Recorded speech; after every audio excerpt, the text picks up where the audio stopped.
very good evening to you, our dear viewer. Thank you so much once again for joining us. And welcome back from that interesting match. My name is Patricia Lukomampango. Mugalo Mohammed is already with us on sign language as we delve into the bulletin. The National Resistance Movement Parliamentary Caucus convened at State House in Entebbe, endorsing critical legislation aimed at streamlining government operations and expenditures. Now, the meeting, chaired by Government Chief Whip Dennis Hamson Obua, was attended by key members of the caucus led by His Excellency, the President of Uganda, President Yoweri Kaguta Museveni. The primary focus of the session was the rationalization of government agencies and public expenditure. Following a detailed presentation by President Museveni, the caucus expressed strong support for the proposed bill under RAPEX. These bills are designed to streamline government agencies and include provisions for a 3-year transitional period for Uganda-Turkey Development Authority.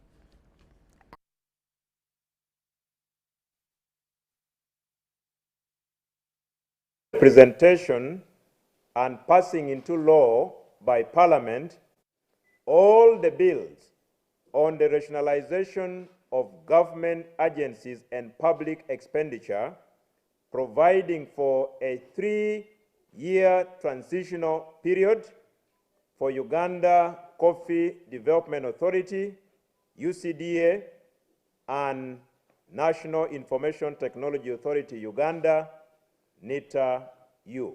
In case of Uganda-Turkey Development Authority, there are two issues. One is handling the question of accreditation at international level.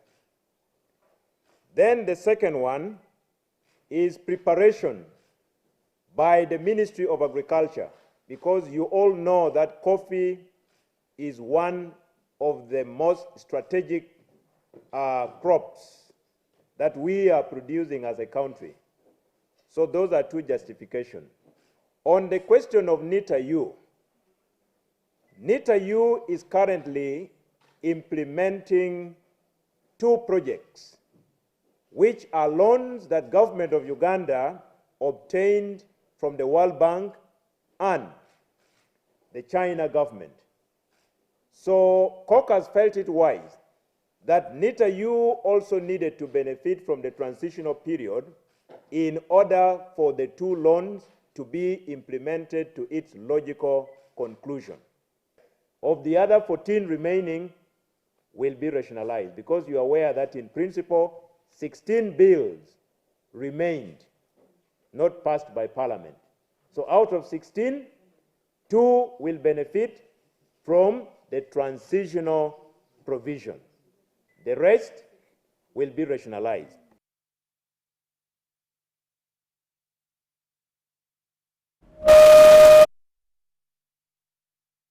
First Lady and Minister of Education and Sports, Janet Kataha Museveni, has thanked the Turkish government for the work it has done in Uganda through the Turkish Cooperation and Coordination Agency. The First Lady was bidding farewell to Omar Acho, outgoing Uganda country coordinator for the Turkish Cooperation and Coordination Agency. As we hear more in this report.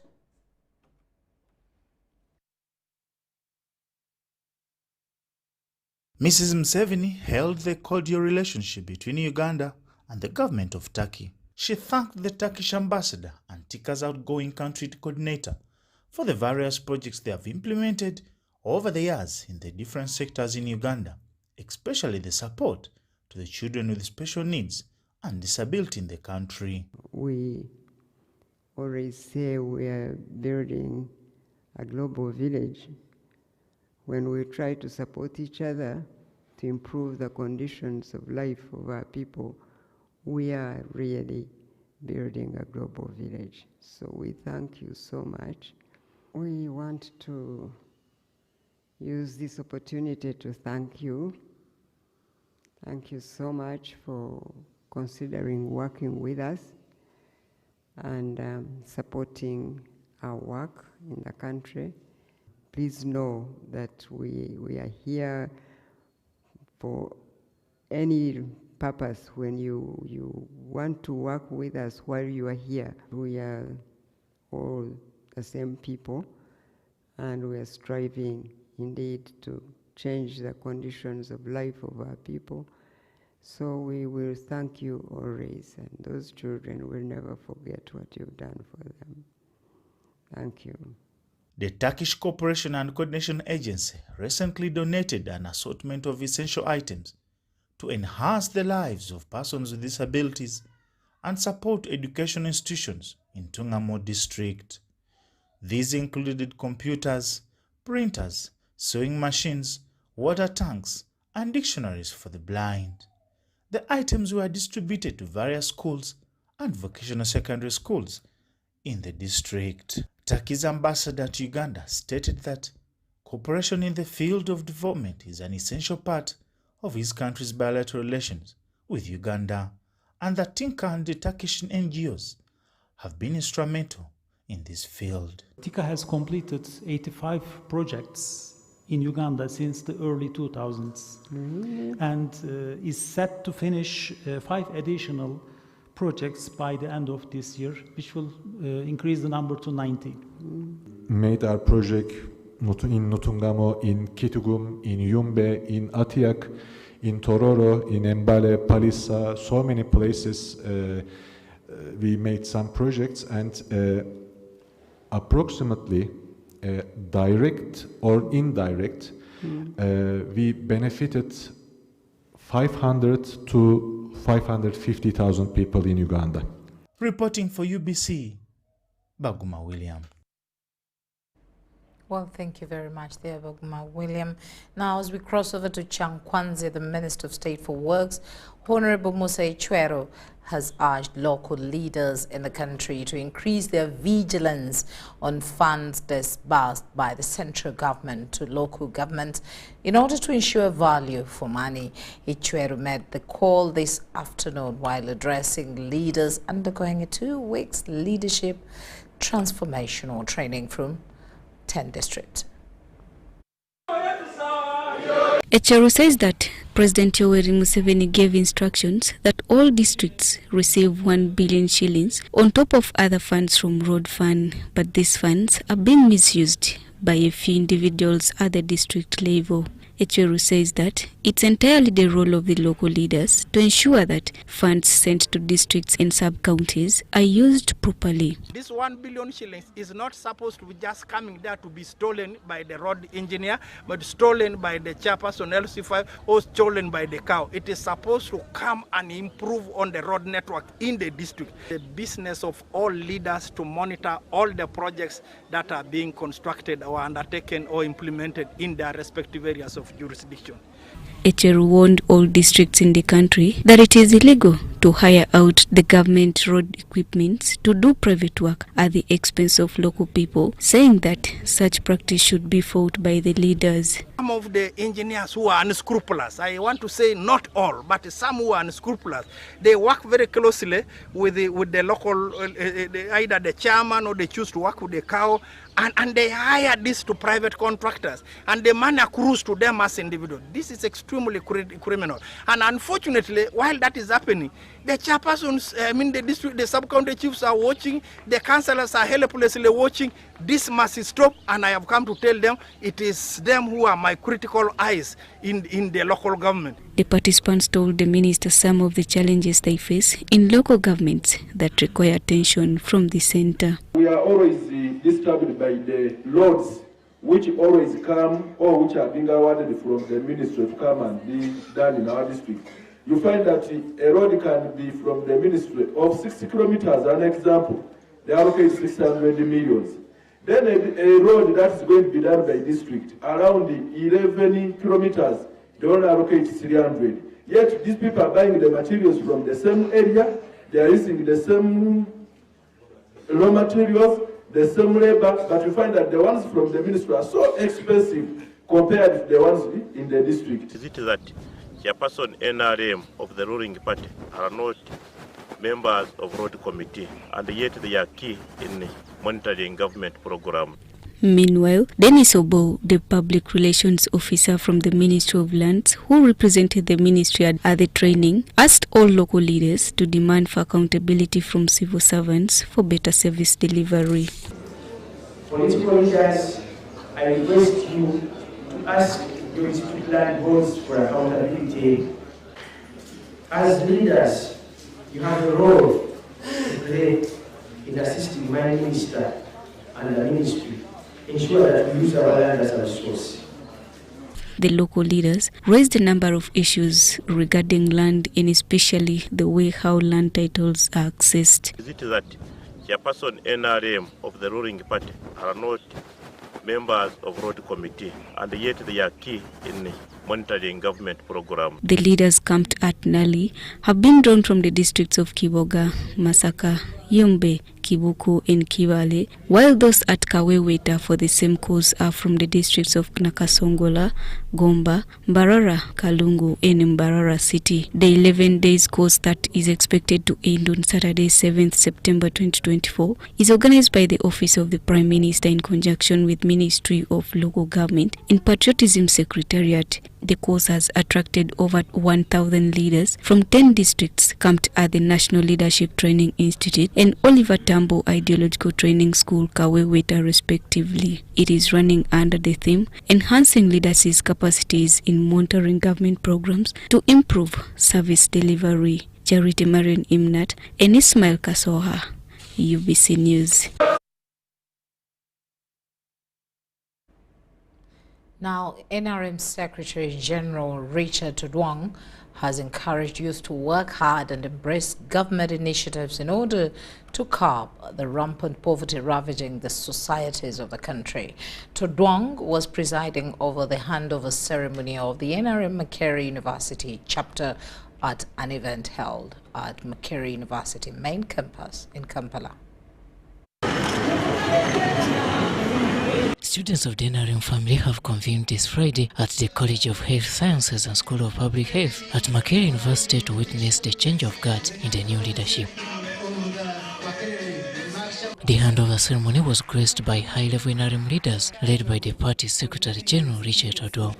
I will zero my brief remarks on two areas. One, you are young people, but not ordinary young people.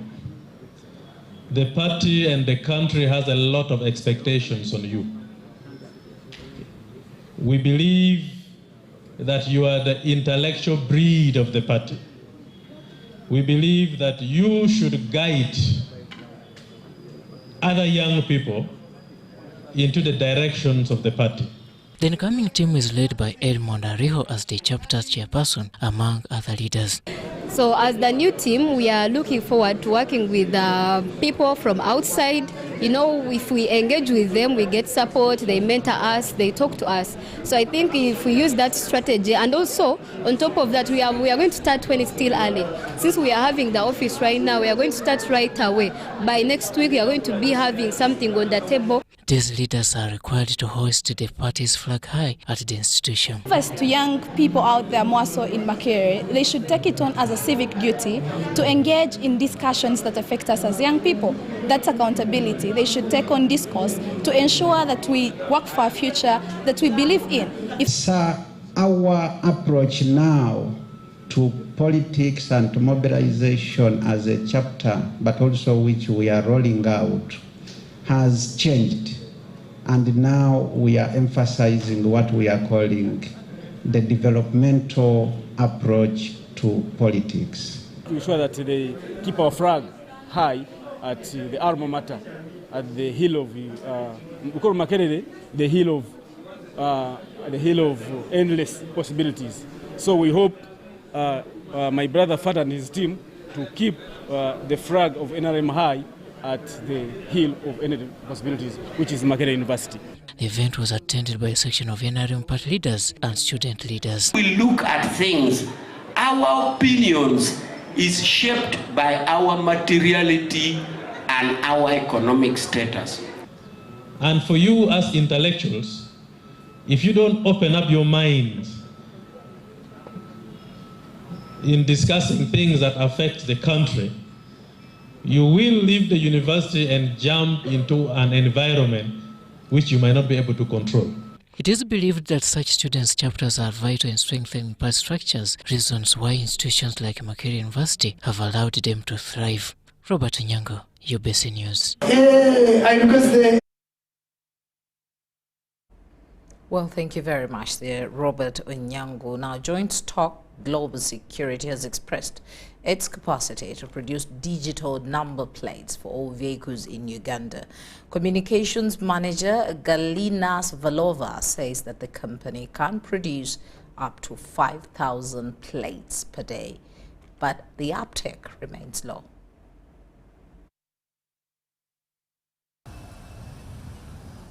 While closing the first annual meeting of the Office of the Director of Public Prosecution and the Crime Investigations Department of the Uganda Police, President Yoweri Kaguta Museveni tasked the Ministry of Security, GMO Hwez, to explain the delaying factors for the mass rollout of the digital number plate project. Because I was very excited with the number of the digital number plates.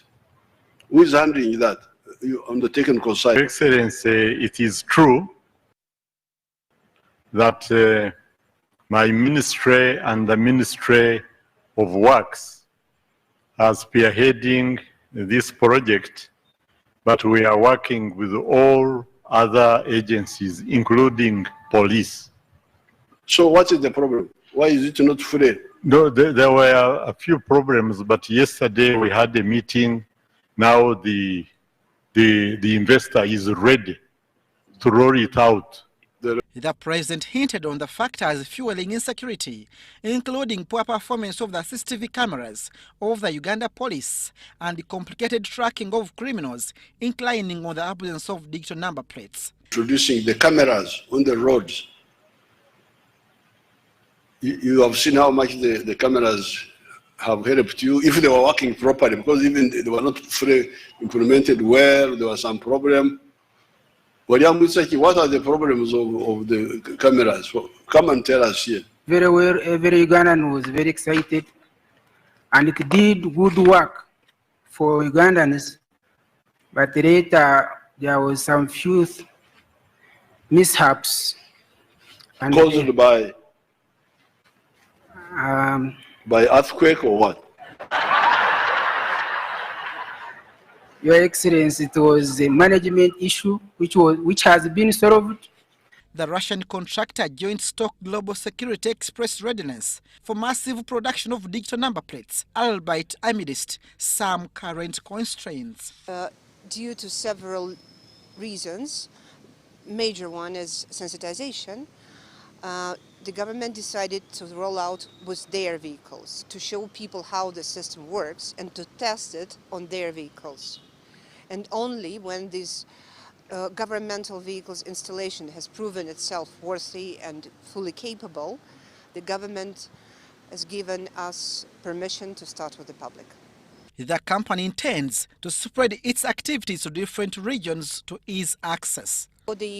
For upcountry and for the other regions, right now we have built 2 huge installation centers, one in Malaba and one in Mutukula on the border points. And later on we are going to build several more. We have a plan actually, and we're acting according to this plan. The public is assured of data protection as the information captured will have strict access. A limited amount of highly trained officers from UPF have an access to the system. Not any, just random policeman doesn't have an access. And for those who do, they all have their own code of entrance, and all the operations of these officers are tracked. Despite the company's capacity to produce 5,000 plates per day, only less than 5% of government ministries, departments and agencies are covered. Currently, it depends, it's not a fixed number. It depends on the number of vehicles the government provides us the day. For example, for today, you have 100 vehicles to install, and we install all of them. Next day, it might be 30 vehicles. So next week, we install 30. Our capacity is dependent on the number of vehicles provided to us by the government. It's not up to us to decide. all they give us, we install. The digital number plates project is directly handled by the Ministry of Security in close liaison with the Ministry of Works and Transport and other government line agencies. Abdul Nasser Lobwama for UBC.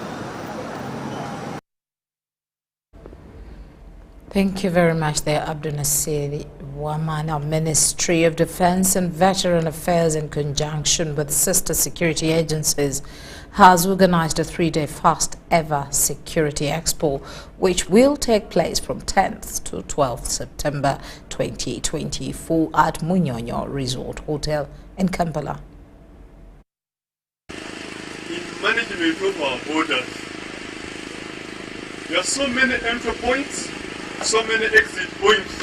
General Aronda Nyakairima is greatly remembered by the UPDF and Uganda as a whole for his great enthusiasm and courage that he exhibited as he fought corruption and discipline in the army. General Aronda is also remembered for his great contribution in securing northern Uganda and disarming Karamojong warriors. Celebrating the life of Honorable General Aronda Nyakairima, whom we have described as a paragon of revolutionary sacrifice, Pan-Africanism, patriotism, courage, and an accomplished freedom fighter. Initiating the disarmament and pacification of Karamoja. As you will be covering our events, you will see representation from those regions. Many of the leaders in Karamoja and Acholi will ever be grateful for the role and the personal touch General Aronda put in those campaigns. At Internal Affairs Ministry, General Aronda is remarkably remembered for having initiated and succeeded in the National Identity Card exercise in 2014, which had failed before his emergence as the Minister for Internal Affairs. General Aronda is also remembered for his initiation of the National Security Information System, mainly for citizenship recognition of all Ugandan nationals. By the end of the exercise that had begun in a lot of confusion, a lot of doubts, a lot of skepticism, 16.2 million Ugandans had been registered and 15.8 billion Ugandans had been issued with IDs. Therefore, NIRA as an entity was built on the successes of General Aronda's Resolute. The late General Aronda wanted to modernize the immigration control services. And he did this through a number of initiatives, like as I've said. He expanded the directorate. The General's emphasis on accountability, transparency, and good governance within the UPDF has been replicated within NEC, ensuring the cooperation operates within integrity and efficiency. By leveraging the strengths of the UPDF, NEC has been able to diversify its revenue streams through innovative business ventures, create employment opportunities for veterans and civilians alike. The Security Expo will include memorial lectures from distinguished speakers, with His Excellency Yoweri Kaguta Museveni expected to be the keynote speaker. The 3-day exercise will end with a Thanksgiving service. The theme of the exhibition is Celebration of the late Honorable General Aronda Nyakairima, a paragon of revolutionary sacrifice, Pan-Africanism, patriotism, courage, and accomplished freedom fighter. Charity Nahabwe, UBC News. Well, thanks very much there, Charity. Now, National Unity Platform NUP President Robert Kyagulanyi insists on security forces that have a hand in the recent incident that saw him sustain injuries. In a press briefing, Kyagulanyi recounts saying a patrol full of police officers who intercepted him as he was heading back from home after meeting the party lawyer.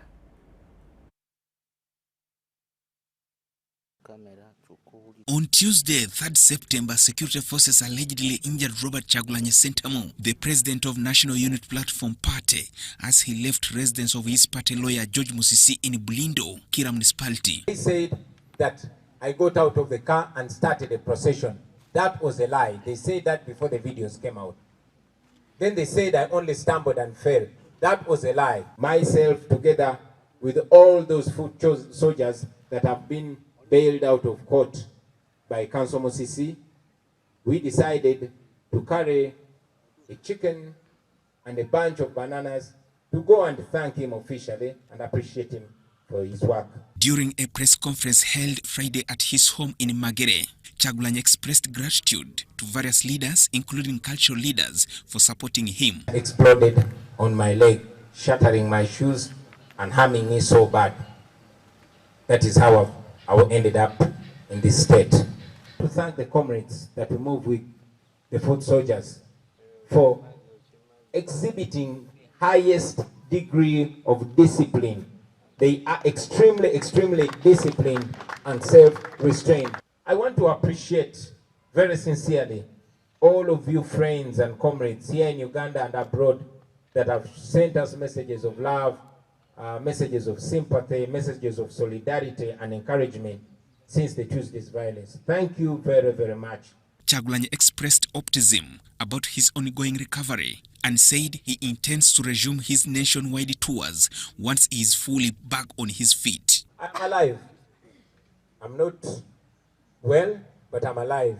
I must also mention that with my team and family, we decided that I leave the hospital and I take the rest of the treatment from home. So yes, I'm being treated from home. We are saying we are a registered entity. We have got to go out there and mobilize. We had halted a bit because we had some activities within and outside the country. Now there's this slight snarl up, but as soon as the president is up and running, we are going to resume. Fellow NUP members Shamim Malende, Haji Latif Sevagala and Derek Nyeko attended the event. We all know that our president, Kyagulanyi Ssentamu, while campaigning, he promised them the lowest paid salary to a lower serving officer. It could be 1 million.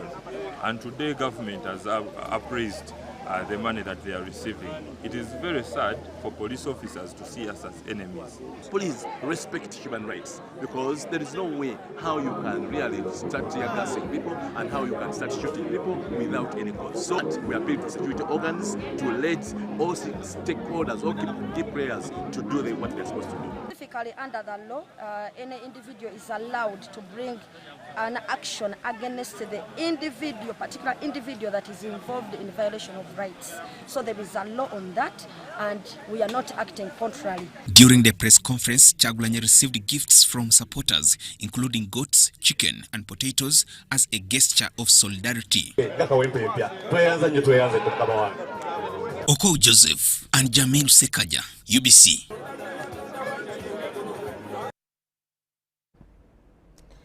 Now, Ministry of Health has updated the country on the status of Mpox outbreak, indicating that there are 10 confirmed cases, with 4 of these having recovered already, while 6 are receiving care at the National Isolation Facility in Entebbe. Let's hear more in this report. Mpox is a zoonotic disease transmitted from animals to humans and is caused by Mpox virus. On 14th August 2024, the World Health Organization declared Mpox a public health emergency of international concern after the African Center for Disease Control declared it a public health emergency of continental security.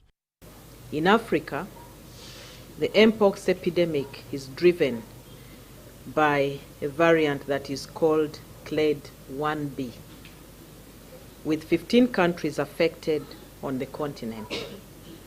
The epidemic had spread from the original epicenter in Kamitunga, South Kivu in DRC, to eastern DRC, with transborder spread to Burundi, Central African Republic, Congo-Brazzaville, Kenya, Rwanda, and Uganda.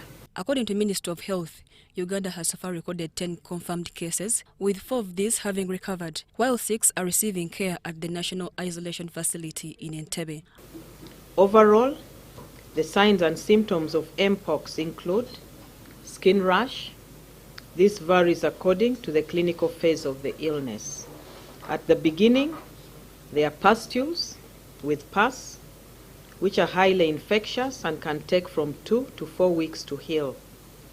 Fever, sore throat, headache, body aches, back pain, low energy or general body weakness, and swollen lymph nodes. According to the Ministry of Health, the 10 cases are distributed across the country, with Kasese having 3 cases, Kampala with 2 cases, Mayuge 3, Wakiso 1, and Amuru 1.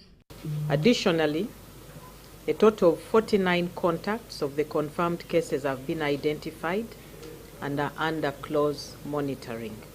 The Ministry of Health has since prepared a year preparedness plan. The plan caters for coordination of all Mpox-related activities, including risk communication for prevention, that is, engaging with the communities to sensitize them on how to prevent and detect Mpox. Surveillance for cases, identification and detection, laboratory investigations, management for confirmed cases, vaccination and research. Self-care is that we would like to advocate that everyone must be empowered with the correct information to take care of your health.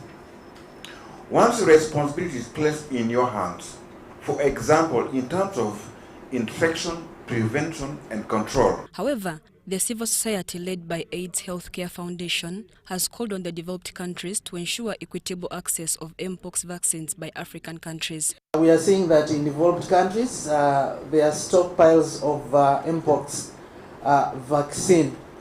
And you find that they are where they are not needed, and where they are needed, they are not there. So there is glaring inequity, which underscores immediate, attention to ensure that Africa continent is salvaged. Vaccines will be delivered through Africa CDC collaboration, and it will come to priority people, and we may employ methods like ring vaccination, where we get contacts, and the contacts of the people who are sick are quickly vaccinated, and also to help protect the health workers, they'll get priority when the vaccines finally arrive. To have a political will to fund these researches all over Africa, in Uganda itself, because I believe if we invest more in our research, we can even get to know how to tackle such diseases.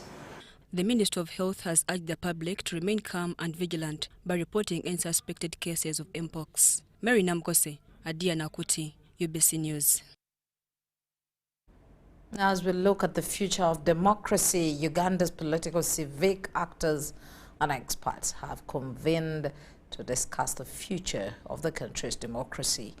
The meeting held at Mestil Hotel in Zambia also highlighted the need for collective action, research and youth engagement to strengthen and build a more inclusive democratic nation.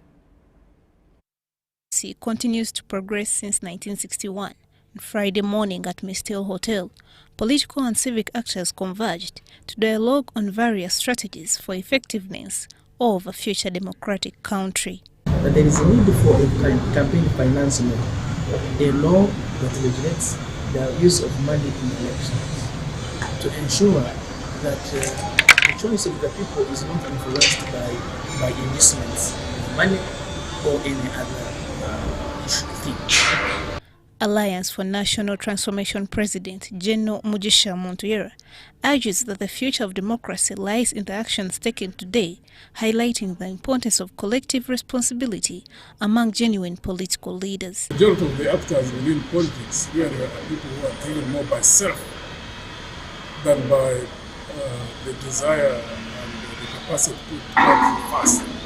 Knowing that when you build a country, then you will access opportunities. That if you don't get a reversal in the thinking and the practices, you will remain The executive director of Akina Mama wa Africa, Eunice Musimi, emphasizes the crucial role of youth in promoting democracy through technology. When we look at the youth population, a lot of youth are leveraging technology to organize online and offline. When we look at what has been happening in Uganda, when we look at also what has been happening in Kenya, in Nigeria, all the youthful movements have really been enabled by technology. The future of democracy, however, faces various threats such as economic inequality and limited effective participation, among others. 80% of Ugandans are youth. And some of them are the disadvantaged youth who might not even speak English, who might not even have the next meal. But we don't know what these people perceive about democracy. We don't know what they perceive about what's going on. So it's important for us to engage with them, to understand how they perceive what is going on. Experts noted democracy is not just a system, but a way of life, and that the people are its true custodians. Kind Faith, Mike Bakablindi for UBC. State Minister for Finance and Planning, Honorable Amos Lugolobi, has urged the procurement community to adopt innovative strategies and approaches to eliminate bottlenecks in the procurement process, emphasizing that streamlined operations are crucial for accelerating project implementation and driving sustainable economic expansion. The Institute of Procurement Professionals of Uganda held its 8th annual Procurement Summit in Kampala, bringing together over 300 procurement experts, practitioners, and industry leaders. This summit aimed at fostering a dynamic exchange of ideas and best practices in procurement and supply chain management, driving innovation and growth in Uganda's procurement sector. The objective of the summit is how can procurement and supply chain function contribute toward socio-economic transformation? The State Minister for Finance and Planning emphasized the need for procurement professionals to adopt innovative approaches to mitigate delays in the procurement process, which hinder government project implementation. It's not only about stopping corruption, but it's also about the time you are spending in this procurement, so that we don't lose our objectives in terms of growing our economies. A 2020 report by Africa Freedom of Information Center indicated that the government loses over 300 billion shillings in delayed public procurement for works and transport, health, agriculture, and education sectors. To this end, ladies and gentlemen, government policy has recognized the need for professionalizing the procurement function by establishing and empowering a professional body to evolve, monitor, and regulate the procurement practitioners. Meanwhile, the Executive Secretary of the Institute of Procurement Professionals expressed optimism, stating that procurement experts are proactively addressing the challenges in procurement process, leaving no stone unturned in their quest for solutions. But there has also been an amendment in the BPDA CAP 205 where the bidding process has been reduced the number of days. So we always look forward to continuous improvement. In Uganda, public procurement accounts for over 70% of public spending, and the National Development Plan 2015 to 2020 envisages that the amount of money to be spent on transport, energy, housing, and essential supplies is expected to increase to over $30 billion by 2040 as the country tries to achieve its vision of prosperity. Nahoho Rashid Matselele, UBC TV.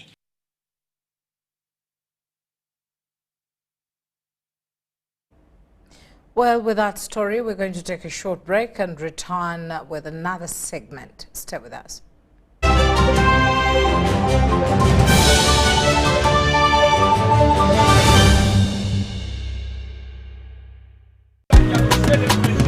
You used to tell me that I don't make you happy. All that time you would be complaining. I'll call you every day, yeah yo, baby don't know.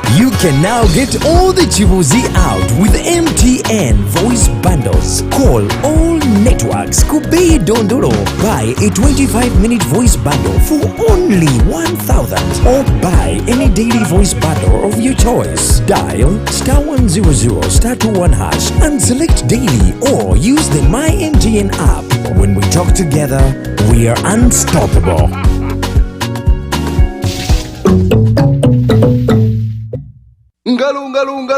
It's true what people say, that when I wash and you wash your hands with soap, we'll have less infections as Ugandans.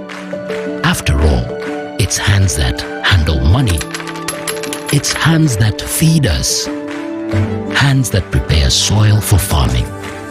Hands that we use to learn.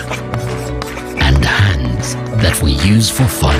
When I wash and you wash, it means clean hands for all. So, wash your hands with soap and clean water regularly to keep away infections and disease-causing germs. This message is from the National Hand Washing Secretariat with support from UNICEF. Uganda fire! Endiva fire! Our border fire! Uganda! Thank you for showing your fire! Has Nabole Stadium opened its doors once again? While you were one moving in wet, you were the 12th player. When Uganda Cranes needed you the most. Through our famous wins against Uganda and our unlucky losses, you stood firm, supporting even louder. Now, as Uganda Cranes take on South Africa and Congo this September, South Sudan in October, and play our second legs against South Africa and Congo in November, bring even more fire! Because with your support, Uganda Cranes is unstoppable! Uganda fire! Proudly brought to you by MTN, the #1 supporter of Uganda Cranes. Together, we are unstoppable. The Ministry of Defense and Veteran Affairs and the UPDF, in conjunction with the Ministry of Internal Affairs and other sister security agencies, present the first Kampala Defense and Security Expo in memory of the late Honorable General Aronda as we celebrate his selflessness, bravery and Pan-Africanism. Activities will include an exhibition, memorial lectures by distinguished speakers, and Thanksgiving prayers to crown the 3-day event. The keynote speaker will be the President of Uganda, His Excellency Yoweri Kaguta Museveni. The event will take place from 10th to 12th September 2024 at the Commonwealth Resort Hotel at Munyonyo. For more details on the accreditation process for this event, please call the UPDF's Head of Protocol on 0772 696070 or 0757 999544. Fellow gentlemen and ladies in the struggle, our country Uganda must be free. Omwoleso gaggadde ogutumiddwa East Africa UK Tourism and Cultural Expo 2024 guguno nga wakubeerawo ennaku z'omwezi 8 n'ennaku z'omwezi 9 omwezi gwa Novemba 2024 wansi w'omulamwa okuwagira ebyobulambuzi ng'engeri y'okutumbula obumu n'enkulaakulana awo ku WTM London ku Rembrandt Hotel 11th PI South Kensington London SW7 2RS United Kingdom. Tickets abasuubuzi mukyasasula £100 ate abaneetaba mu mwoleso bakyasasula £300 okumanya ebisinga okuba ku simu kasaraba 256 787 096 100 oba kasaraba 254 795 806 969. Kyali ya www.eaukTourismExpo.com okwewandiisa.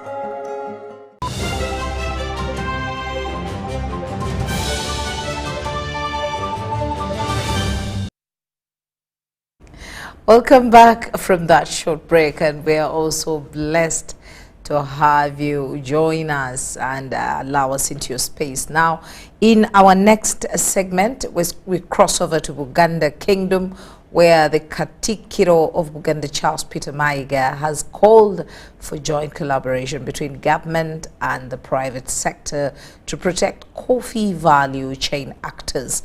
This follows stringent regulations set by the European Union on export of deforestation-free products to the European Union. Uganda's coffee sector is facing intense pressure to comply with the EU's new rules on deforestation-free exports, which could potentially affect coffee farmers across the country. Addressing the Katikkiro of Buganda, Charles Peter Maiga, earlier Friday, officials from the Uganda Coffee Development Authority explained that all coffee value chain actors will be required to be registered if they are to continue exporting to the EU market. UDR dictates that imported coffee and cocoa need to be deforestation free, and this must be demonstrated by the trader through traceability and a favorable risk assessment. The European Union deforestation regulations came into force in June 2023 and will be implemented in December 2024. All coffee exporters who intend to export coffee on deforested land later than December 2020 will be prohibited.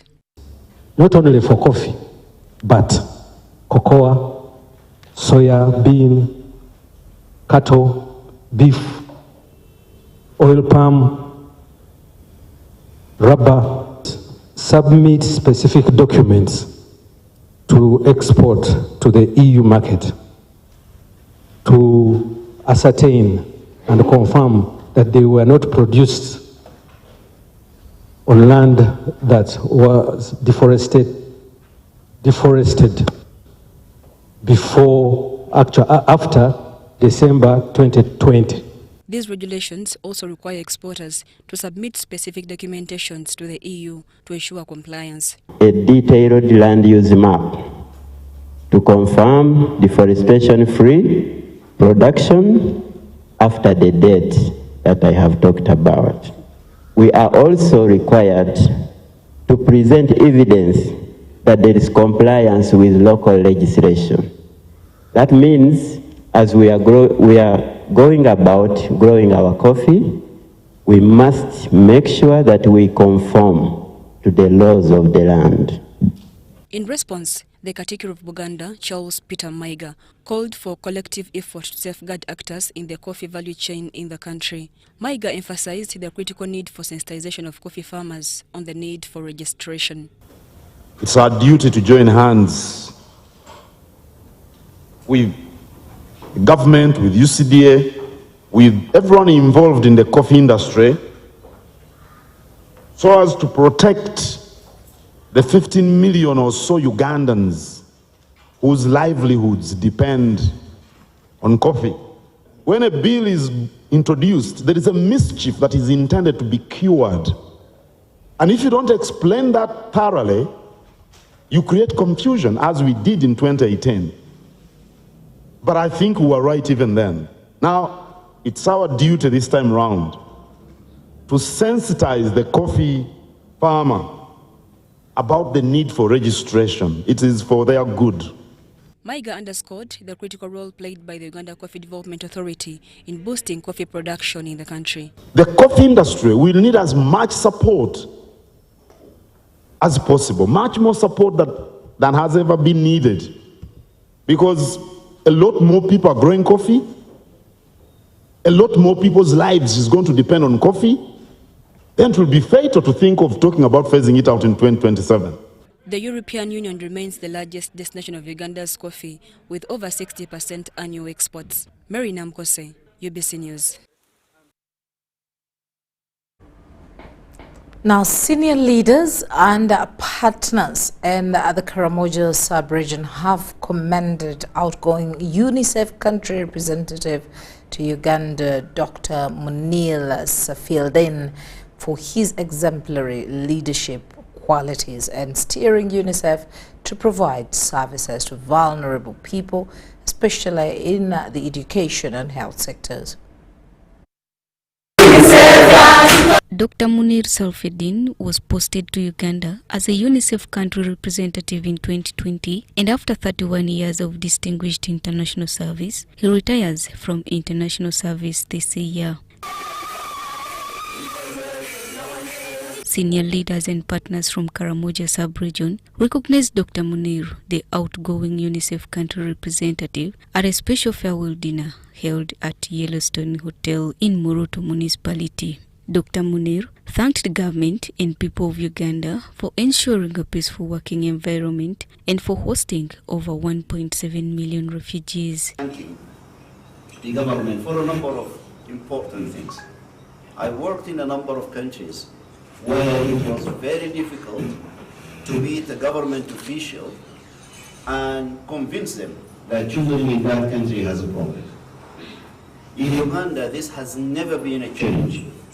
Once you have your facts right, you meet with all the officials, and the agreement is not other than let us work together to solve the problem. UPDF 3rd Division Commander Major General Don Williams Nabassa hailed UNICEF and other partners for complementing government efforts to transform Karamoja sub-region. UNICEF, I know you've done so well. You've helped in health of the children. You've helped in education, guidance.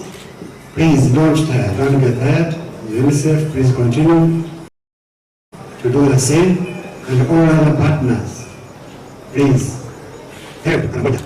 Other speakers at the farewell dinner commended Dr. Munir for his exemplary performance and leadership qualities in steering UNICEF to provide services of vulnerable people in Uganda. I want you to know that during your reign, there has been impact in Karamoja, a very positive impact in Karamoja. We really appreciate your leadership and the support. UNICEF has been a key player in health system strengthening, malnutrition was problem, disease outbreaks, and so on. But we stood firm and remained composed amidst all the challenges, and managed to navigate and tiptoe. And have benefited very much from your leadership as individuals and as a team.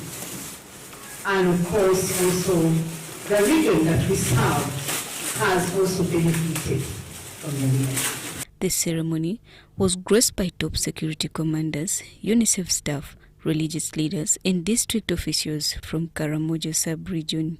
Charity Marion Imnat and Moriniga for UBC News.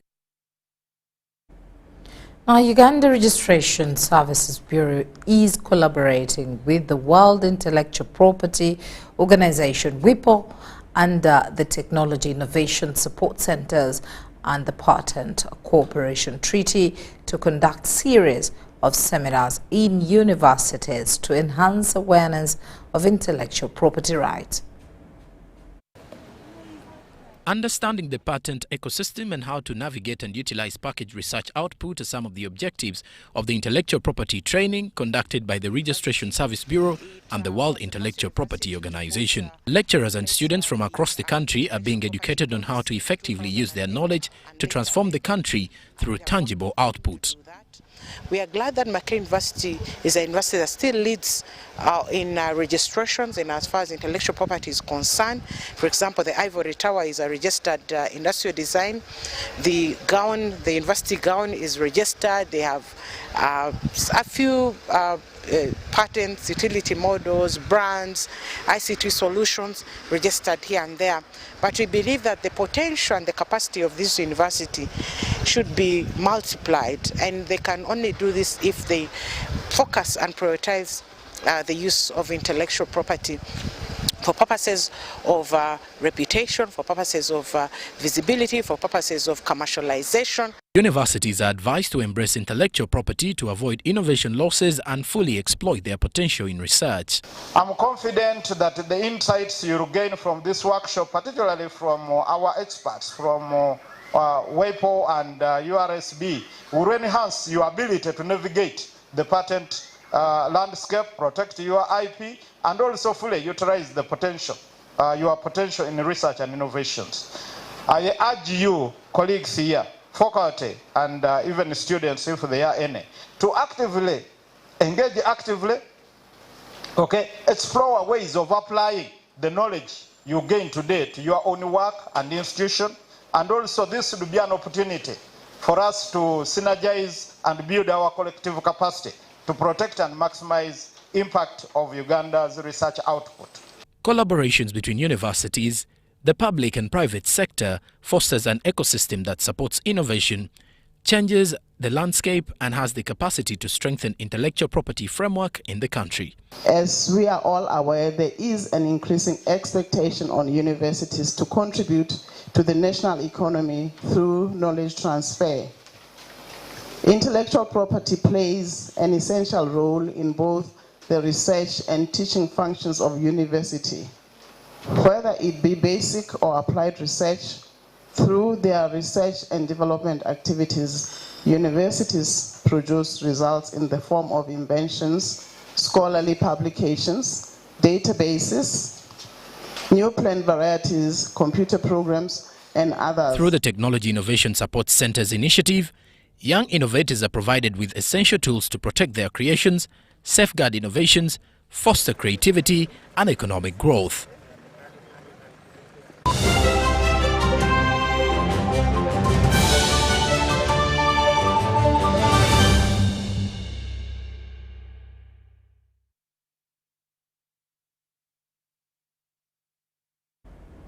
Now into the world of business, artisanal and small-scale mining in Uganda remains a vital economic sector, employing around 600,000 people and contributing significantly to the country's mining output. Recent discussions at the workshop organized by the African Center for Energy and Mineral Policy, Trust Africa, and South Africa Resource Watch focused on the status of Uganda's domestication of the African mining vision of 2009.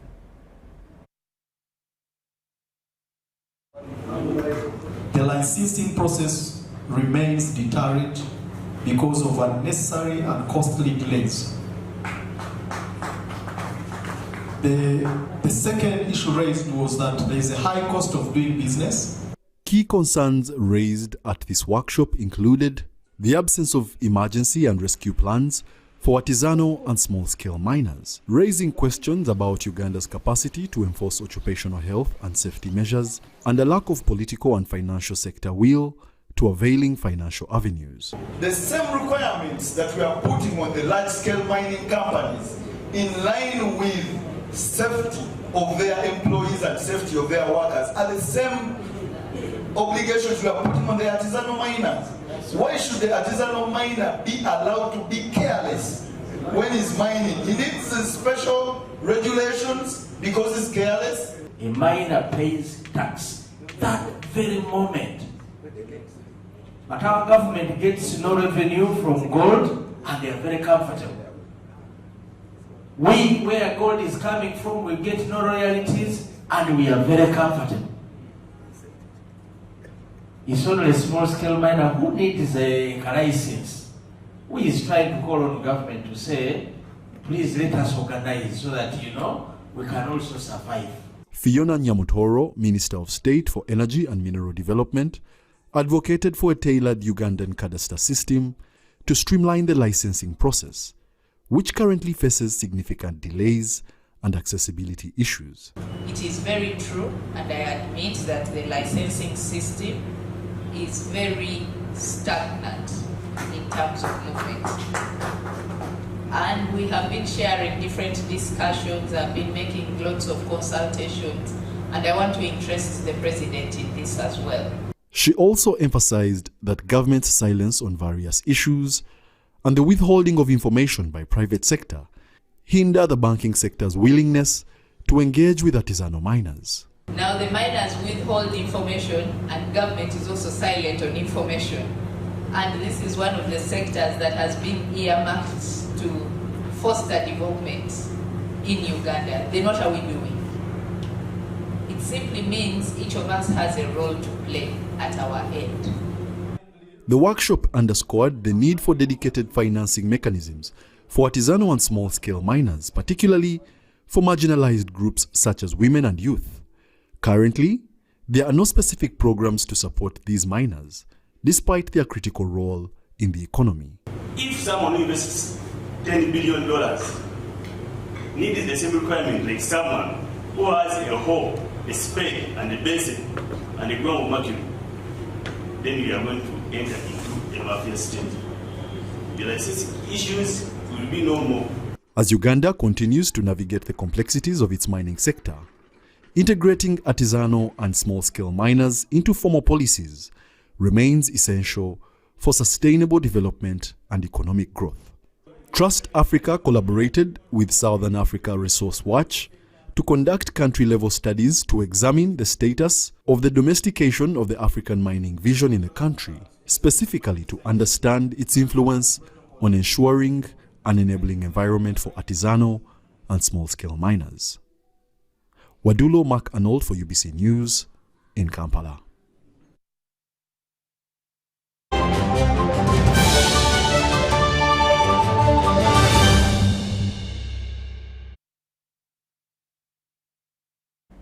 And into sports, the 2024 Paralympic Games have entered day 9 in Paris, France, with Uganda's chances of winning a medal reducing. Runner-up Roma failed to qualify for the T13 400-meter final after finishing 6th in Heathrow. Pace, who came for the hills with a slight leg injury, ran a time of 1 minute, 1 second and 68 microseconds. This was her last event in this year's games. It is a very big loss to me because I have prepared for 3 good years, but at the end, 3 weeks to the games, I got injured. I got a hip flexor. I tried to treat it, but it couldn't heal, so I had to just do what I can with the injury. Yeah, it's a big loss for me and for my nation. Medal hopes are now focused on powerlifter Den Simbazira and Hosuna Kukundakwe, who are all in action tomorrow. Den Simbazira, who contests in 88 kilogram category, had enough preparation time at the venues and is optimistic. We've got enough time. We have been training enough. The food, the weather is okay, it is favorable. And I'm looking forward to achieve at least the medal. Have we achieved other things like being a part of this game, Paralympic Games in Paris? Then the next step is to achieve the medal. Mbazira's coach Kenneth Sachiranda speaks glory ahead of the showdown on the penultimate day of the games tomorrow. So far, we have managed to organize ourselves in terms of training and competitions. At the moment, we are ready. My athlete is very ready to compete with the guys. The good thing we have today, most of the competitors we are going to compete with, we've been competing with them in several qualifiers. So there's nothing new. We are just waiting. Hosuna Kukundakwe will be swimming in the heats of the S8 100-meter butterfly category. This will serve as her last event in this year's games after engaging in the SB 100 breaststroke and 50 meters freestyle. Story compiled by John Burns Centamo for UBC News. Now, the 3rd edition of the Tokyo International Conference on African Development TICAD Cup has started at the Federation of Uganda Football Association's Technical Center in Njero, as we hear more. Organized under the auspices of Japan International Cooperation Agency JICA, the Tokyo International Conference on African Development TICAD Cup is an annual women's football extravaganza that has entered its 3rd edition. This is a very meaningful event in empowering women, having a peaceful coexistence with the refugee community and local community. And I would like to see this continue, this wonderful event. It's hosted at the Federation of Uganda Football Association's FUFA Technical Center in Njero.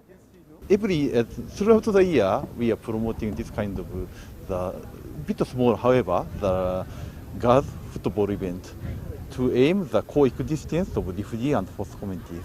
So I think continuation make some of the impact for the refugee and host communities, especially girls. It has attracted 6 teams including Ginger City Queens, Tagi High School, King of Kings, and 3 from refugee holding areas, Pagirinya, Ramanja, and Agojo. So this is my third time of coming here. We learn a lot of lessons.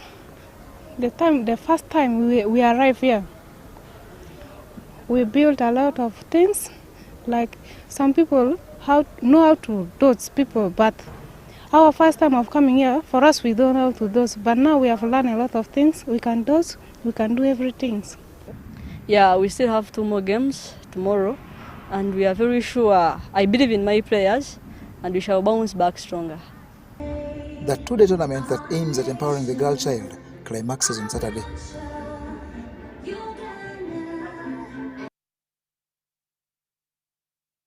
Thank you so much for choosing us once again. Right now, this brings us to the end. My name is Patricia Mpango Lukoma, and Mugalu Mohammed has been with us on sign language. For now, it's a good night, but UBC TV programming continues. Bye-bye.